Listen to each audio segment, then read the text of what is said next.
Assalamualaikum warahmatullahi wabarakatuh. Halo sahabat ekonomi, bertemu lagi di channel pembelajaran interaktif ekonomi. Pada video kali ini, kita akan belajar praktek bagaimana cara menghitung pajak bumi dan bangunan.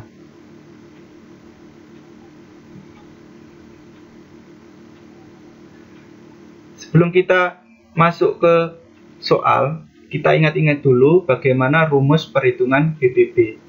Yang pertama, rumusnya itu adalah tarif PBB kali NJKP dengan keterangan tarif sama dengan 0,5%, sedangkan NJKP itu adalah persentase NJKP kali NJOP dikurangi NJOP-TKP, atau bisa menggunakan rumus yang kedua, jika persentase NJKP 20%, maka bisa menggunakan rumus 0,1% kali NJKP. Sedangkan jika persentase NJKP 40%, maka menggunakan rumus 0,2% kali NJKP. Oke, kita masuk ke contoh pertama. Dalam contoh kasus pertama ini, Pak Hari mempunyai rumah yang terletak di Jakarta. Rumahnya terletak di atas tanah yang luasnya 200 meter persegi dengan luas bangunan rumah 120 meter persegi. Di Jakarta, nilai jual tanah sebesar 464.000 per meter persegi dan nilai jual bangunan sebesar 505.000 per meter persegi. Jika NJOP-TKP di wilayah tersebut ditetapkan 15 juta, hitung pajak bumi dan bangunan yang dibayar Pak Hari. Oke, langkah pertama kita cari nilai jual objek pajak rumah Tuan Hari. Pertama, tanah. Tanah di sini kan luasnya 200 meter persegi dengan harga jual 464.000, ketemunya 92.800.000. Yang kedua, kita hitung bangunan, NJOP bangunan. Luas bangunannya sebesar 120 meter persegi dikali harga jual, yaitu adalah 505.000, ketemunya adalah 60.600.000. Nah, ketemu NJOP rumah sebesar 153.400.000. Setelah ketemu NJOP, kita kurangkan dengan NJOP-TKP, yaitu sebesar 15 juta. Nanti akan ketemu NJKP, nilai jual kena pajak sebesar berapa? 138.400.000. Setelah diketahui NJKP, kita hitung PBB terhutang, yaitu dengan rumus tarif PBB kali NJKP. Rumusnya adalah tarif PBB kan sebesar 0,5%, terus dikali persentase NJKP. Karena nilai NJKP-nya kurang dari 1 miliar, berarti persentasenya 20%, terus dikali NJKP sebesar 138.400.000. Maka ketemu 0,1% kali 138.400.000. Hasilnya adalah 138.000. Jadi PBB terhutang yang harus dibayarkan Tuan Hari adalah sebesar 138.000 per tahun. Ini adalah cara pengerjaannya untuk contoh kasus 1. Kita lanjut ke contoh kasus 2. Nah, dalam contoh kasus 2 ini seperti ini. Seorang wajib pajak mempunyai objek pajak berupa bumi dan bangunan di Citraland Surabaya dan Galaksi Surabaya dengan nilai sebagai berikut. 1. Rumah di Citraland itu diketahui NJOP buminya sebesar 500 juta, NJOP bangunannya sebesar 700 juta. Sedangkan rumah yang di Galaksi itu NJOP buminya 500 juta, sedangkan NJOP bangunannya 400 juta. Sedangkan untuk NJOP-TKP untuk objek pajak di wilayah tersebut sebesar 15 juta. Hitunglah PBB yang harus dibayar. Jadi dalam contoh kasus kedua ini, wajib pajak mempunyai dua objek pajak, yaitu ada rumah di Citraland dan rumah di Galaksi. Oke, kita hitung. Oke, langkah pertama, kita cari NJOP rumah di Citraland. Kan sudah diketahui NJOP bumi 500 juta, NJOP bangunnya 700 juta.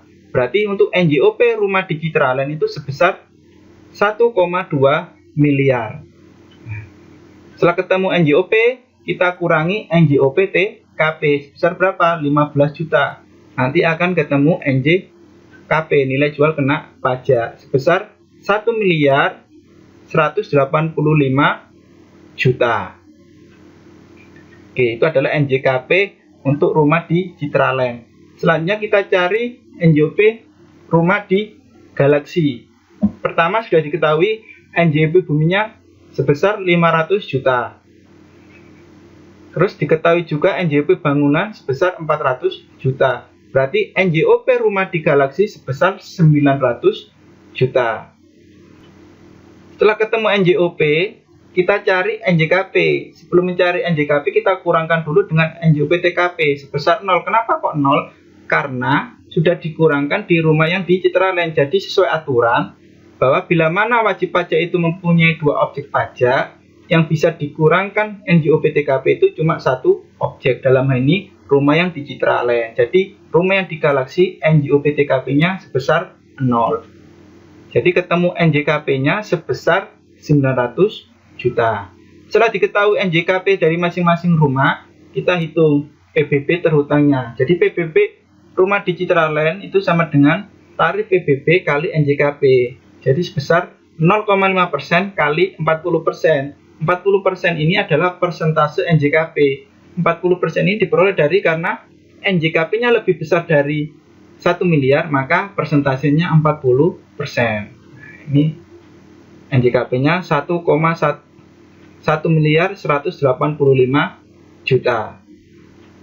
Nah, kita hitung 0,2% kali 1 miliar 185 juta. Ketemunya 2.370.000.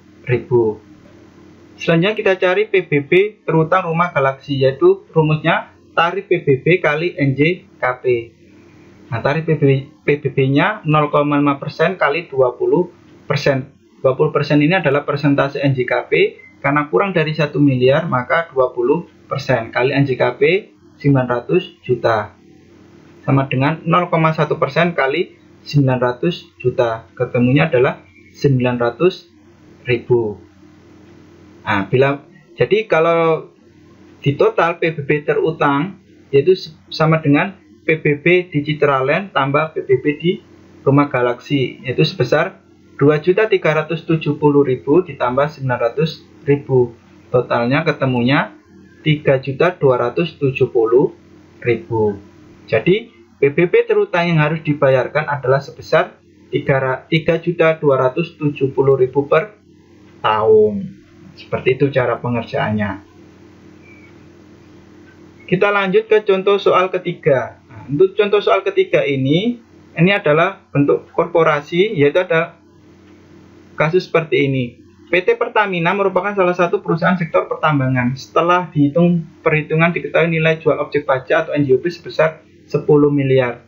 Nilai jual objek pajak tidak kena pajak atau NJOP TKP untuk daerah tersebut sebesar 24 juta. Hitunglah pajak yang terhutang. Jadi, untuk contoh ketiga ini adalah kasus sektor pertambangan yang dipungut oleh pemerintah pusat. Oke, kita jawab. Pertama, karena sudah diketahui NJOP, kita langsung tulis saja NJOP-nya sebesar berapa? 10 miliar. Setelah itu kita kurangkan dengan NJOP TKP sebesar berapa? 24 juta.